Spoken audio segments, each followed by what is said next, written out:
Salam saudara-saudara yang dikasihi oleh Tuhan Yesus. Semoga kita semua senantiasa dalam keadaan sehat, penuh sukacita dan berlimpah berkat Tuhan. Pada renungan kali ini kita ingin mengajak saudara untuk membahas sebuah topik yang mungkin jarang kita perhatikan, yaitu pentingnya kesederhanaan. Bagaimana kita bisa menjalani kehidupan yang sederhana dan mengapa hal itu memiliki signifikasi bagi kita. Saudara-saudara, pernahkah saudara merasa bahwa hidup terlalu kompleks atau dipenuhi dengan hal-hal yang sebenarnya tidaklah penting? Mungkin saudara pernah merasakan tekanan atau memiliki banyak harta atau kekayaan agar diakui oleh orang lain, atau mungkin saudara merasa terdorong untuk mengikuti tren atau gaya hidup tertentu agar diterima dalam lingkungan sosial. Tetapi apakah semua itu sebenarnya membawa kebahagiaan dan kepuasan dalam hidup saudara?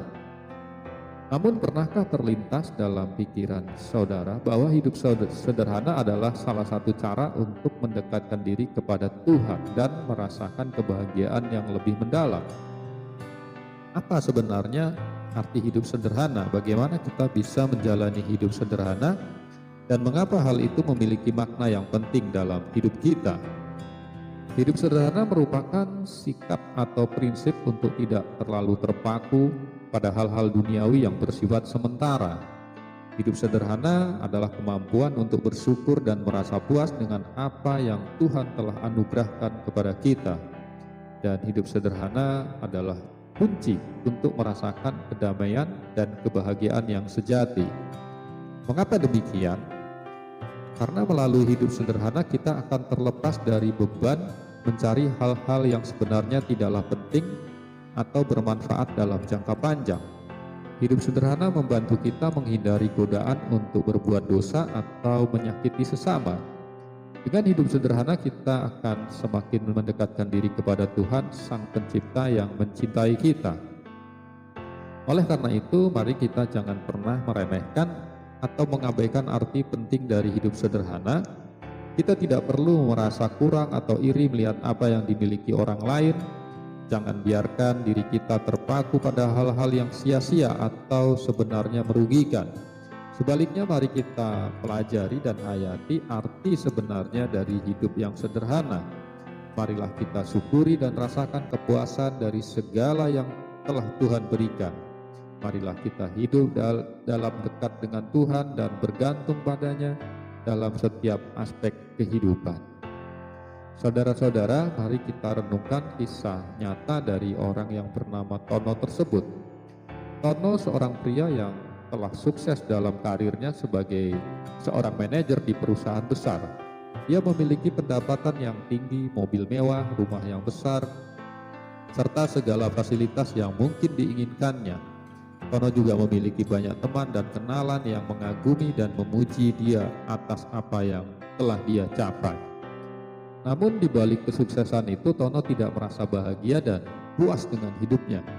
Ia merasakan stres dan kelelahan akibat tuntunan pekerjaan yang begitu besar. Ia merasa kesepian dan hampa karena keluarganya jarang meluangkan waktu bersama. Ia merasa cemas dan takut akan kehilangan harta yang telah diperolehnya. Dan ia merasa bersalah serta sedih karena perbuatannya yang tidak selalu benar di hadapan Tuhan. Suatu hari Tono bertemu dengan teman lama, yaitu Rudy. Rudy seorang pria yang hidup dengan sederhana. Ia bekerja sebagai tukang ojek di pinggir jalan, hanya memiliki sepeda motor tua, rumah kontrakan, dan memenuhi kebutuhan dasar harian. Ia memiliki istri dan anak-anak yang mencintai dan mendukungnya. Tono terkejut melihat kebahagiaan yang dipancarkan oleh Rudy. Tono bertanya-tanya bagaimana Rudy mampu hidup dengan bahagia dalam sederhana seperti itu. Apakah Rudy tidak merasa malu atau terpinggirkan? Apakah Rudy tidak berkeinginan untuk meraih kesuksesan atau memiliki lebih dalam hidupnya? Namun di sisi lain, Tono melihat keindahan dalam hidup Rudy. Rudy senantiasa tersenyum dan ramah terhadap semua orang. Rudy selalu bersyukur dan berdoa kepada Tuhan atas berkat-berkat yang telah diterimanya. Rudi juga memiliki hati yang murah hati dan senang memberi kepada mereka yang membutuhkan. Rasa penasaran membawa Tono mendekati Rudi untuk mengetahui rahasia di balik kebahagiaan Rudi. Tono bertanya kepada Rudi, bagaimana caranya hidup sederhana dan tetap merasakan limpahan berkat dari Tuhan. Saudara semua, jika saudara merasa seperti Tono, apa yang akan Anda lakukan? Apa yang ingin Anda sampaikan kepada Tuhan dan apa yang Anda harapkan dari Tuhan?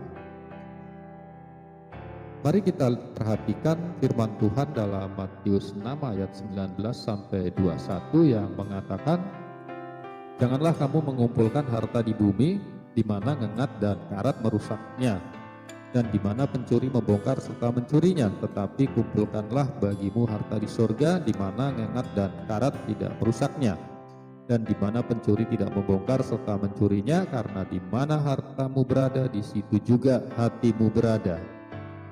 Ayat ini mengungkapkan bahwa Tuhan ingin kita tidak terlalu terikat pada hal-hal duniawi yang bersifat fana dan tidak abadi. Tuhan mengajak kita untuk mengumpulkan harta di surga yang memiliki nilai kekal dan abadi. Tuhan mengajarkan kita agar hati kita selalu tertuju pada hal-hal yang memiliki nilai rohaniah yang lebih besar. Mengapa demikian? Dengan menjalani hidup sederhana, kita akan menerima berkat yang lebih besar dan lebih berharga dari Tuhan. Dalam kesederhanaan kita akan merasakan kedamaian, kebahagiaan sejati, dan dalam kesederhanaan kita akan memuliakan dan memuaskan hati Tuhan. Karenanya, mari kita hindari rasa serakah dan obsesi untuk memperoleh hal-hal duniawi semata. Janganlah kita terlalu khawatir atau gelisah mengenai kebutuhan atau keinginan kita. Jauhkan perasaan sombong atau angkuh karena memiliki hal-hal duniawi. Sebaliknya, marilah kita hidup dalam rendah hati dan selalu mempercayakan segala hal kepada Tuhan, dan marilah kita berlaku hormat dan patuh kepada Tuhan dalam segala aspek kehidupan. Saudara semua, kita tidaklah sendirian dalam menghadapi tantangan ini.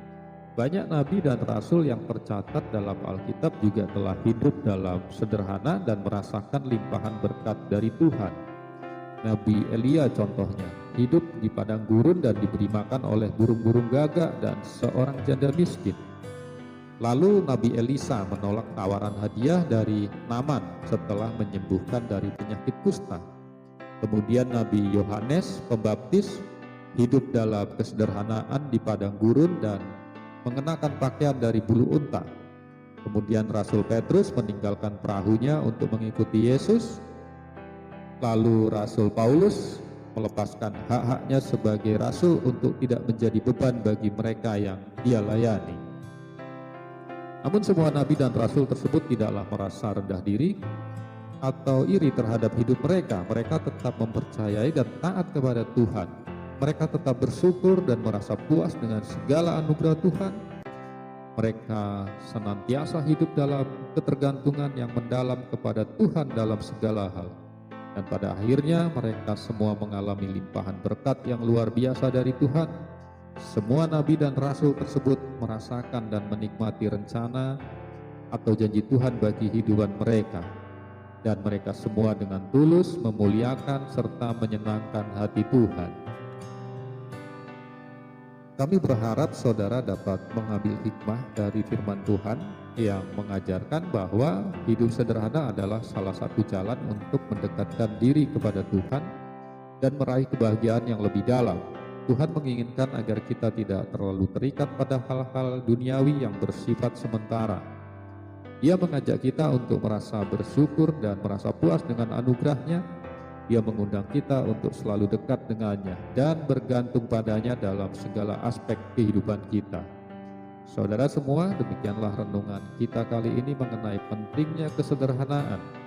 Semoga renungan ini dapat memberikan penghiburan, penguatan, serta kehadiran Tuhan dalam hidup kita.